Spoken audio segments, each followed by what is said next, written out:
பழைய மெட்டி தேஞ்சு போச்சு, இதாகிடுச்சு, என்னால் போட முடியலன்னு சொன்னேன். மெனக்கட்டு நான் பொழப்பு பார்க்காம, நான் காசை பார்க்காம போய் புதுசு எடுத்து கொடுத்துருக்கேன். இதையாச்சும் ஒழுங்காக மெட்டியை ஒழுங்காக காலில் போடு. பீரோவில் பூட்டி பூட்டி வச்சுக்கிட்டு இருக்காத.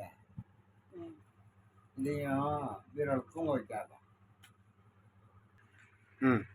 அந்த மெட்டி முனையில் தேஞ்சிருச்சு. போட்டால் காலில் குத்தி குத்தி கால் புண்ணாகுது. கீழே நடக்கும்போது ரொம்ப குத்துது. ஷூ போட முடியல. அதனால் அதை நான் வச்சுருந்தேன். புதுசு எடுக்கலான்னு சொல்லிட்டு இருந்தேன். இப்போ எடுத்ததுக்கப்புறம் எப்படி யாராவது காலில் மெட்டி போடாமல் இருப்பாங்களா? ஆனால் உங்களுக்கு ரொம்ப கொழுப்பு என்ன? ஏதோ வாங்கி கொடுத்துட்டேன், போட்டுக்கிட்டு இருந்தீங்கன்னா இப்போ பிரச்சனை இல்லை. போய் வாங்கிட்டு வந்து பீரோவில் தூங்க வச்சுக்கிட்டு இருக்காத.